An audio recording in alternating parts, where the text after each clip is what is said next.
Hello and welcome back to the Benchwarmers podcast. And oh my lord, Harrison, what a week of sport it has been, especially the rugby. And that is what we're going to be talking about in this episode. We have another rugby episode because we haven't spoken about this in a few weeks. Yeah, and, it's been a with while. the Six Nations going on and some championship fixtures going on as well. Thought we'd recap it again. We might as well recap it, shouldn't we? Fantastic game this week, hasn't it, Matt?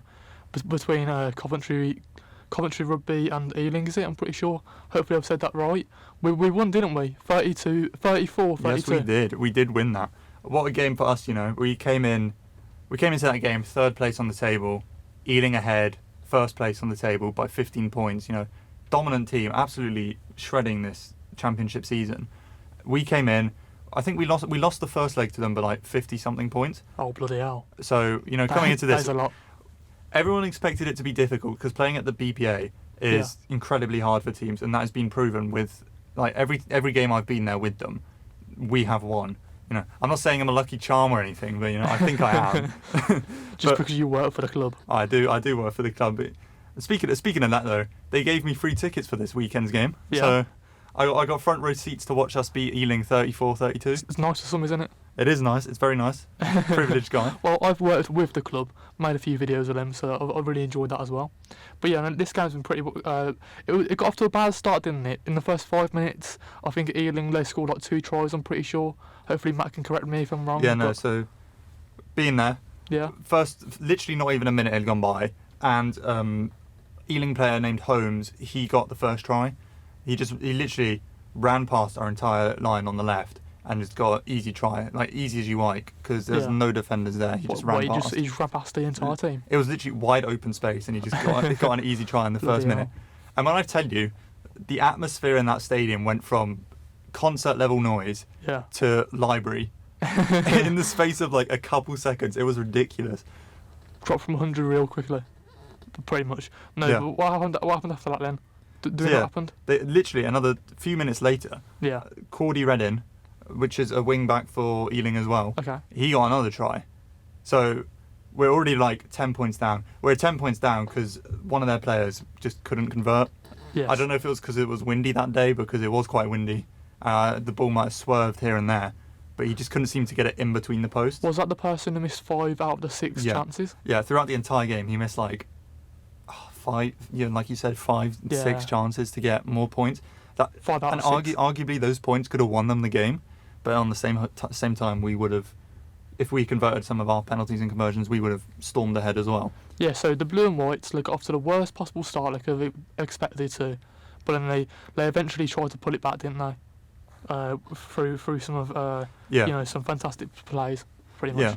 So I think the standout player for us that entire game was our captain, Jordan Paul. Yeah. He like commanded the field brilliantly that game, especially coming back down from 10-0 in the first like 5-6 minutes, and he made a great pass to Ollie Bettridge, where Bettridge just literally stormed past the defensive line. I don't think the defence even saw him like where he was running, because he literally just blitzed past and no one seemed to know where he was going, if he was there.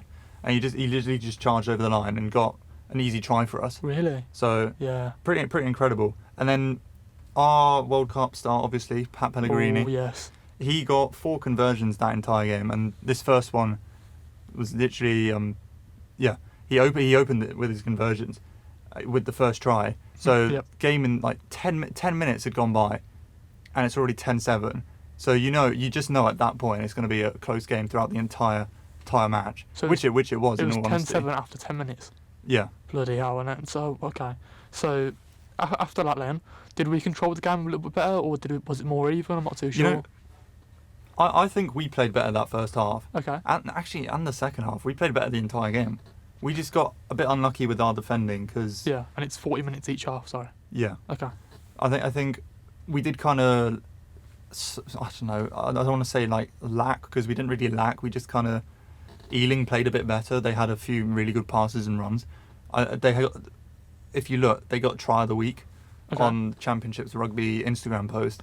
It was a pretty impressive try.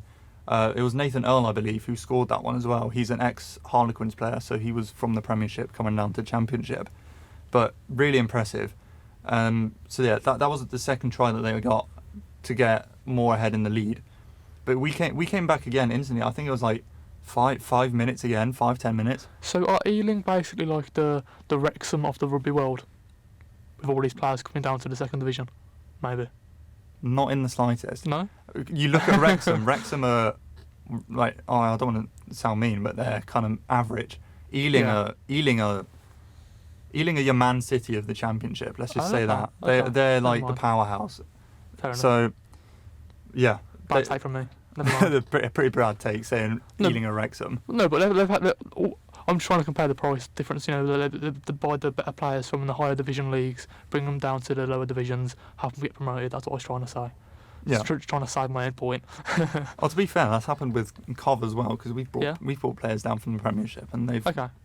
I think it's just a case of what the rugby world is. It's not like football, where you get promoted every season. Yeah. Because the RFU, I'm not going to go too much in detail, but they're not as kind to fund the sport as much as football. Yeah. So it's harder for teams to get promoted from the Championship to the Premiership, which is why Cov have been in the Championship for a few seasons now. And arguably we should be in the Premiership because we are a pretty solid team. I think I'd say we're like second or third best in the entire division. Where are we in the league? We're currently third. Currently third. So, again, how do you get promoted to the first division? Is it top 2, top 3? I don't know. So by what I know, yeah, I think Ealing, because Ealing sit first and they're bar ahead, I think it's only the first person on the table who gets promoted. So at this point it'll be Ealing who gets promoted to the Premiership, and then second, third just have to stay in the Championship another season. Oh, so there's no there's not a playoff or anything. No, like there's no playoffs because there's not enough room for more than one team to go up. So that's fine. Yeah, which is disappointing because arguably, like I said, Cov is a really good team. They should be playing in Premiership level rugby. Do we know how many points they are behind Ealing? I think it's 10 now. We're on 48. Ealing are on 58, and we're tied third, second with Cornish Pirates. So you'd have to say like Ealing are going to get promoted then, wouldn't you? Ealing, they've lost 2 games this season. We're one of them that we beat them. Yeah. Okay. So we might have a chance. We're definitely a good team who can go against first place and win against them. It's just a bit unfortunate maybe this season they are better than us slightly. Yeah, I think it is a bit unfortunate that Ealing were in the Championship this season because we would easily be first if they weren't here. Fair enough. Because Cornish Pirates, we've beaten them. Well, I think we've beaten them. But we'll beat them again because we beat Ealing. Either way, hopefully we can get promoted in the next couple of years. I'd love to see Cov back in the Premiership. Yeah. It'd be great. Me too, of course. But going back to this game on Saturday, that I like I said, was fortunate enough to go to with my free pass. How many times do you want to mention it? You had the opportunity to come. I gave you the invitation. I was at work. Work, schmuck. Some of us have jobs. Anyway, come on. You missed out on like the best game of the season. I can't get out of that. I've told you I can't get out of that. But no, back to the game. First half, I can't remember fully. I think it was like 24, 27 going into the first half. Yep. Oh no, it wasn't. It was like less than that. Either way, we were losing going into the first half by 3 points. Yep. We came back out. I don't know what was said in the changing room, but we were literally the dominant team that entire second half. Words of wisdom for sure. Words of wisdom, definitely. Come on, then. Either that be the coach, Jordan Poole, whoever. They came out and we absolutely bossed the second half. Literally, not even 10 minutes. Jordan Poole, try. Yep. First try of his game. Fantastic. Like, as a captain, what else could you want? You're leading your team against the best team in the Championship. You scored a try, and now you're winning against that team with like 25, 30 minutes left to go. He just took the game from the scruff of his neck and basically got the points back for his team, didn't they? Pretty much. Yeah. But then, going back into it. Yep. Like I said earlier, Nathan Earl, ex-Harlequins player, ex-Premiership player, he got his second try. Boring. So, back to losing. Oh no. But we were trailing again. Yeah. But as you said, the guy Willis who missed his 5 conversions, that helped us a lot because they couldn't get away. Okay. So it was like a 2 point lead that they had against us. Thank you, Willis. We'll take that, I know. Yep. But we did have some blunders of our own because, I love the guy, but Pat Pellegrini, he was missing the posts. He was missing some penalties. He's one of my favourites, was he? No, he was missing some penalties. Like I Yeah. said, it might have just been the wind, or I don't know. It might have been a bit slippy on the ground. I don't know. I like his haircut as well. He's got a nice haircut. Just The off topic, mullet. you like his haircut? Yeah, why not? Why not? It's a clean mullet. I'll give him that. It's coming back in fashion, isn't it, recently? Yeah, I see a lot of people with the mullet. yeah, that is true. Maybe it's just an Aussie thing as well. Oh, okay. Mullets are an Aussie thing. Probably. Anyways. But no, I think the most exciting point of that game, though, obviously the entire game, but then 80 minutes ended, timer ran out, Yeah. it was still us behind, Okay. literally. Was we in extra time? There was extra time, but there shouldn't be extra time. They should have kicked it out then, and we would have lost. Oh. But it went on for a further 7 minutes because we had possession of the ball, and we were trying to get more points. Okay. Okay. So we went on for a further 7 minutes of that game. Honestly, nail-biting stuff. You could hear it in the crowd as well because they were all chanting "Come on, Cov!" Yeah. 7 minutes straight. Why was it on for 7 more minutes? Is that a thing? Were some of the fans, the Ealing fans, like saying it's rigged or something? I don't know. Like, why was it on for 7 more minutes? No, it's not rigged. Nothing to do with that. So in rugby, there's a thing I don't when know the the rules. timer runs down. It's not like extra time in football Yeah. where it's like plus 5 minutes. Okay. It's when the timer runs down for 40 and 80 minutes. It's whenever you kick the ball out of play. That's when the game stops. Okay. So okay. theoretically, you can go on for as long as you want if you don't kick the ball out Okay, after that timer makes more goes. sense. That makes more sense. So that's why it went on for another 7 minutes in the second half. Fair enough. But we had a little bit of a blunder, I must admit.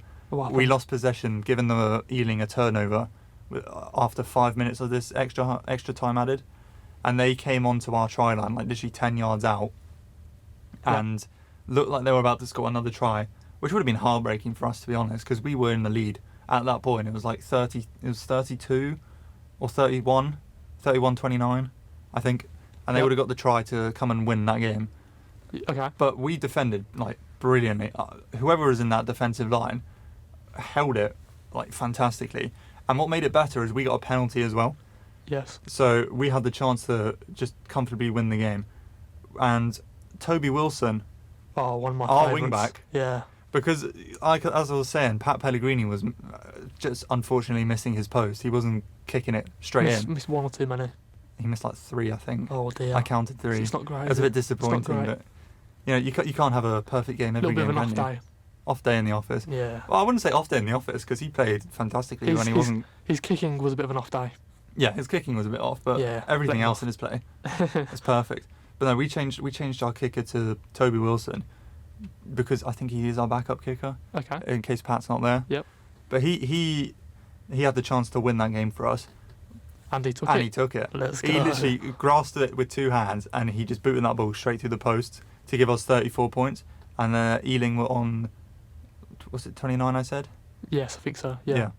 But then, again, they came back again.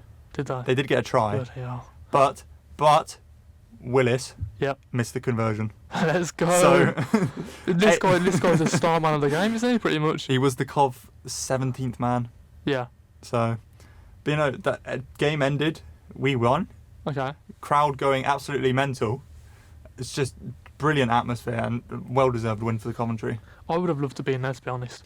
I told you should have I can't believe I gone. missed it. I I told should you. have gone, but again, I couldn't get out of work. I'm sorry. It was just too late notice. I'll have to try and go to one game this season at least. Well, At some this would have been the best game for you to go to. I know. It's really annoying. But hopefully we can. I could go to another game where it's a bit more dominant. Why would you want it a bit more dominant? This was. You Entertaining. don't It is want dominant entertaining. games. You want games that are Do like you? nail biting, edge of your seat. I suppose so. But surely that would give you more like a heart attack, if anything. You know what I mean? Oh yeah, but then when you win, that's like a great feeling, isn't it?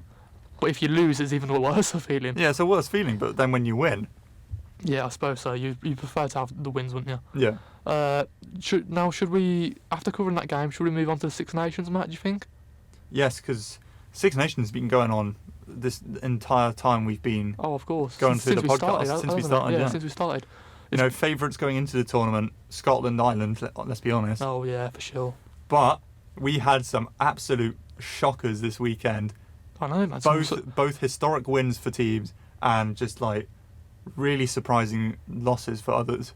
Yeah, some real like eye-opening fixtures, really, isn't it? Because some teams you'd expect to win, lost, and I don't know why.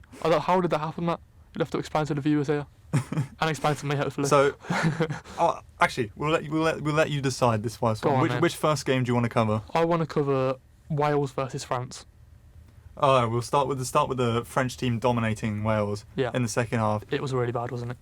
It was bad, was but let's bad be honest. Wales. Let's be honest. Wales in the first half, they were neck and neck with France. They were going looking toe good. to toe. They were looking really good. I thought they might have even had a chance to win the game, but it was unfortunate that just like Coventry did in the second half, France must have had some words of wisdom at half time, let's say, and they came out the better team.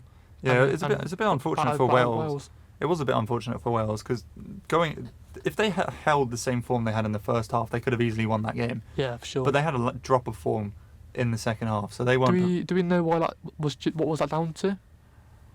I don't know. It may be just because France just are the better team. Yeah. On paper and just previous results. Wales are, they used to be an absolute powerhouse in rugby 6 years ago, but they've just not been as good as they have been. So I don't know, or it could have been fatigue, whatever. Who knows what's gone on with that Wales team? But I'm not too sure. A bit disappointing from Wales. France winning the game at like 45-24, so nearly double the amount of points of Wales. It's just a bit disappointing. I would have loved to see Wales beat France because that would have been an absolute stunner of a weekend. You know what I would have loved to see Wales beat France? Because of the show, Gavin and Stacey. I absolutely love that show. What do we think, Matt? I have never heard of that. You've never watched Gavin and Stacey? No. It's literally an iconic British show. I've never heard of it. I've watched it a good 3 times now, I'm not going to lie. So if it's British, how is it relating to Wales? No, because it's like, it's British and Wales, there's like a couple going on. There's a couple getting together, a British man and a Welsh woman. No? You never watched it? I've never watched it. I like it. Is this the one with as well? James Corden? Yeah, James Corden, yeah. I like him as well. He's decent. He looks like a rugby ball. He's a good presenter. Sorry? He's built like a rugby ball. I don't know if I should be laughing at that, Matt. That's a bit rude. But yeah, no. I like it because of Barry Island. I went to Barry Island once and I got lost. In the arcades, basically, what happened was my sister left me in the arcade and I almost literally... I almost got lost in Barry Island, pretty much. My mum and my sister were getting on the coach home and I didn't know where the coach was like there at the time, so I was playing in the arcade still, and just I was just terrified. What is Barry Island? You don't. It's a place in Wales. Oh come on! You never heard of a physical town, or yeah, it's like next you got lost in an entire town. No, I think it's like next to Cardiff. Hopefully. Sorry if I'm wrong, but I don't know. Anyways, back to the rugby. Yeah, back to the rugby because honestly doesn't care at all, does he? No, because unless James Corden is like a prop for Fiji or something, I don't think we should be speaking about that. Fine. Sorry. But little side topic again. I've got bored of the rugby chat. Go on then. Always trauma dumping his past, aren't you? I try not to, but this is basically like a therapy session for me. Yeah, that is true. Yeah. Go on then. But next game, I think we should leave the best till last. So we're going straight to the England-Ireland game. Oh, I thought you was going to do the other way around. But no, we're not doing Italy-Scotland because that is the bigger game. Let's be honest. That's the more shocking result.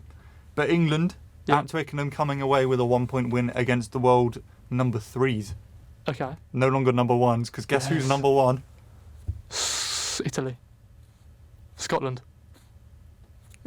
Say something. England. No. We had this discussion the other day. Who's the rugby world number 1s? Ireland. No. I don't know. Wait, France? France. This guy, no. Who's world rugby number 1s? We spoke about this on Monday. I've literally said every single team. No, you haven't. Coventry Rugby, I don't know. No. Please just tell me. Down south. That doesn't help me at all. It does. England. Bottom of the globe. Australia. No. Oh, South Africa. Oh my lord, now you get it. Oh my. Okay. It's unreal. This guy. God. Bloody hell, that's going to have to get cut on the podcast. No, we're keeping that in. Your knowledge of the rugby world numbers, unreal. I'm sorry, guys. I'm not that much of a rugby fan. I need to get back into. I need to know some rugby knowledge. I don't know. Who's second? We're gonna be here all day. We're gonna be here all day. I don't know, Matt. Do you know the All Blacks? No, I don't. New Zealand. Okay. it's New Zealand. Yeah, So ask me the question again. Ask me the same question. Who's number one? South who's Africa. number one? South Africa. Thank you very much. Thank you. Yes. So England, they went in to play the world number 3s because they're not number 1s anymore. Okay. Thanks to us winning the World Cup. But everyone was saying Ireland should have won that game because Ireland are the better team. But England at Twickenham are a force to be dealt with, which we have seen because throughout that entire game it was pretty much neck and neck. Yeah. Okay, interesting. So I'm thinking. So we're talking about the England versus Ireland game. Yeah. I thought, right. I don't know if I'm jumping ahead a little bit, but the winning play was fantastic for me. That was one of the most interesting plays. I think that's the biggest talking point of that game. Exactly. I think it was one of the best plays of the entire last few games of the Six Nations, pretty much. You know, between like Wales and France and Italy versus Scotland. I think that was one of the best plays of those 3 games. I think it's the best winning plays I've seen. Not the best plays because France in that weekend game had a really good play where this guy literally passed it. Yeah, but spectacularly. But winning the game like that for England. That Marcus Smith drop kick goal. Drop kick goal. I think I've said that wrong. Drop goal. Sorry. That was unmatched pretty much for me. Yeah, I don't think you can beat that at all this week. Talk about an impact of coming off the bench. Yeah, because he was subbed on the game at the 53rd minute. 53rd minute. Yeah, and he came on, and he literally won the game for England against Ireland. Yeah, how much better can it get than that? And his connection with George Ford as well was pretty good. Yeah, George Ford that game was also really, really good. Yeah, you can't deny both of them were the best players in that England team. Yeah, by miles. And, you know, England winning against Ireland is a special thing as well. Yeah. Because, you know, I don't think we've had a good streak against them in recent years. Ireland normally come off the winning team. Now, for me, this is a tricky subject because I am quarter Irish. So am I. Are you? I'm part Irish too. Interesting. You could have told me this earlier. So yeah, I am quarter Irish. I didn't really know who to back. Let's say in this conversation. Have you seen that whole thing though? What thing? Literally everyone in every sport ever. Yeah. Always back the team that is against England because What? everyone hates England. No. Have you not seen that thing? No, I've never seen that. Literally, from every other country, if you go anywhere, they will always support the team that is against England. Oh, I just think that's hilarious. So South Africa hate England. Yeah. Ireland hate England. Yeah. Yeah. That's Ireland sure. do hate England. I mean, you can look in history. Yeah, of course. France. Yeah. Wales. Yeah. Bloody I mean, hell. every country you name, I'll say yeah, because everyone just goes against England. They do Fair not enough, like them. Fair enough. Unless you're British, like 100%, you can support any other team you want against England. I think in rugby, I'm going to support England and Ireland. How about that? Is that allowed? I think you got to pick one. Is that allowed? I think you got to pick one. Why is it? Why? I think you just got to pick a team. Yeah, but I'm more You of, can't I'm pick two more of a teams. neutral fan, you know. I like to watch the highlights. I can't sit there through, 90, 80 minutes. You can sit through 120 minutes of football. You can sit, but you can't sit through 80 minutes of rugby. Yeah. I'm not really a rugby fan, am I? A deluded football fan. Unreal. No, it's not. Branch It's out not. to other sports, man. I'm trying to. This is why I've got a podcast. But you got to pick one. Ireland or England? England. Sorry. Alright, there you go. You're an England fan now. Yep. I now hate you. Fair enough. Podcast over. Podcast over. That is it. The end. I'll find what's happening with your host. See you later, Matt. Anyways. But no, England win. Yeah. France win. Now for the best win of the weekend. Oh, yes. Italy. Yep. Italy of all teams, wooden spoon for the past how many years, got a win against Scotland, who were the second favourites of the tournament. Unreal. Very surprised, Honestly, wasn't unreal. it? I couldn't believe my eyes. I was absolutely blown away. I didn't have a clue what was going on. But Italy, they came back. They came through. Very close game though, wasn't it? It was Between close. the scoreline was close either way, in any ways. But yeah, I was very surprised that they won. Yeah, I think the turning point for Italy was when Scotland got a try disallowed in the closing minutes. Yeah. It was like 70 something minute, and Scotland got a try, but it was disallowed afterwards. And then Italy managed to get a try. Yeah. So they won the game from that. Bloody hell.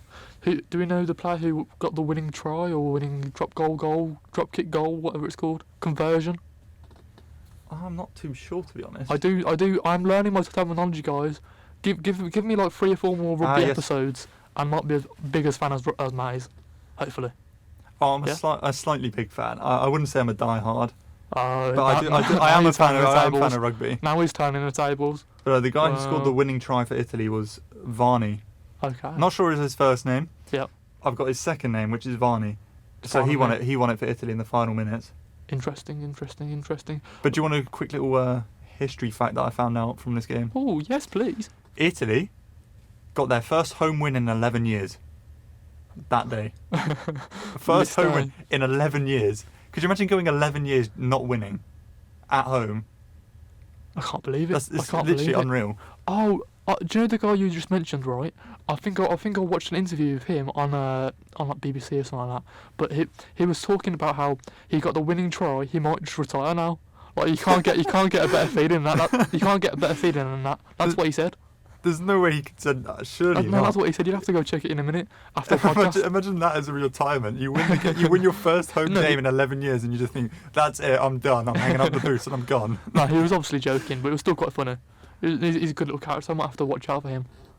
Yeah, it's just amazing that Italy managed to get the result against Scotland of all people, because Scotland, they've been pretty good this tournament. I'd say, I think they're third at the moment or second, so they've been pretty strong. And Italy, no longer the wooden spoons of the tournament because they are now fifth. So Wales are now the worst team in that tournament. So going into the tournament, would you say Italy were on par being one of the worst teams in the tournament? Italy is arguably one of the worst teams in rugby. Really? They're that bad? They're quite shocking. But usually in like most sports, Italy are like one of the top dogs in each sport now, pretty sure. Kind of. Rugby, yes. They're up there. F1, yes. Other than that, not really. Unless you can think of another Italian sport. Tennis? No, because you got It's no Djokovic. tennis, is there? It's no tennis. I don't know. Okay, bad take from me. Normal bad take from Harrison there, I suppose. Anyways, Matt, do you want to quickly move on? Well, that's all the games for the Six Nations this weekend. We're wrapping up then. That is the end of this episode, I believe, because we've covered everything for this rugby weekend. You know, from our wonderful Coventry team winning against Ealing.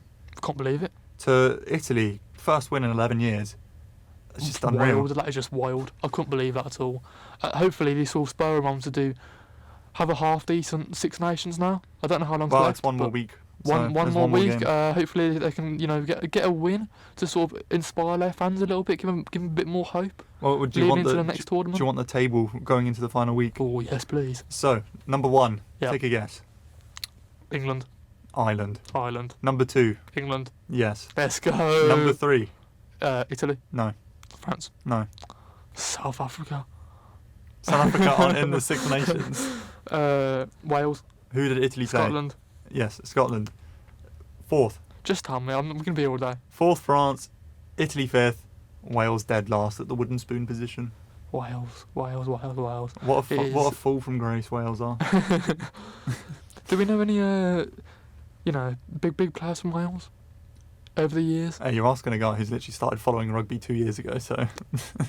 Okay. The only guy I know from Wales is Rhys Zammit, but he moved to the NFL. Like I'm saying, the best thing about Wales is Gavin Stacey for me, so don't ask me. Okay, don't ask me. Not even the Welsh cakes, come on. The Welsh cakes? You never had a Welsh cake? What on earth is a Welsh cake? Oh, you got to get on a Welsh cake trend. Oh, leave me alone, So nice. man. This is the longest outro ever.